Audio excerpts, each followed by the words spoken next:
James chapter 4 verse 15. I did not comprehend it. I couldn't even sort of get my head around it until I read more into it. It reads, "For that you ought to say,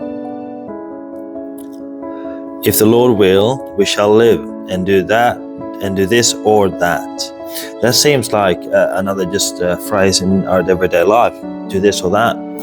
And then if you read closely to it, it emphasizes the importance of acknowledging God's will in our plans, reminding us that our lives are ultimately in His hands. It's a part of a broader discussion in James 4 where the author addresses the arrogance of making future plans without considering God's sovereignty. James warns against boasting about our intentions and highlights the uncertainty of life, comparing it to a mist that appears briefly and then vanishes. That's what I'm guilty of, actually. I should stop, shouldn't I? The phrase "if the Lord's will" reflects a humble recognition that while we may have plans, it's ultimately God who determines the outcome. This acknowledgement fosters a spirit of dependence on God rather than self-reliance.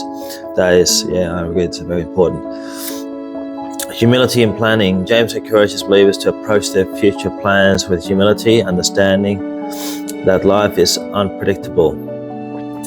By prefacing our ambitions with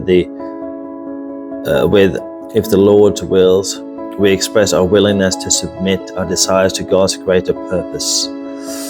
Right? I gotta admit, I got lost there for a moment in the end.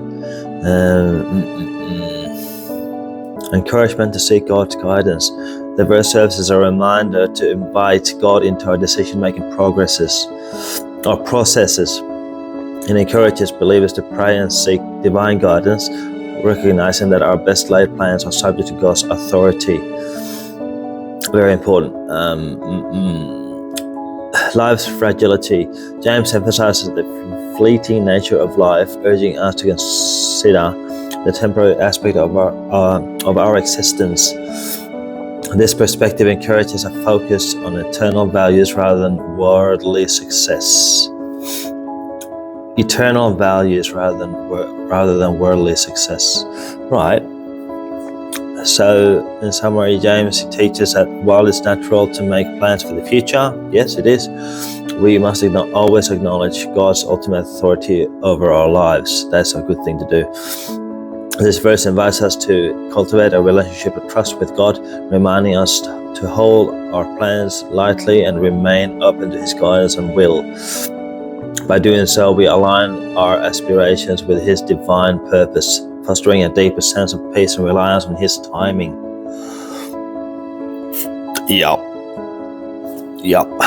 That would be a key to it, to start with, in the beginning, right? Because it is His will and His timing that is the ultimate authority in our lives. So we ought not to stress too much about, okay, what happens next time? How do I get the next step done? It doesn't always have to be that way. Almost never, I think. Just leave it up to, try your best to surrender and leave it up to God's plan with prayer and listening. And it should work out for you well. All of us. Amen.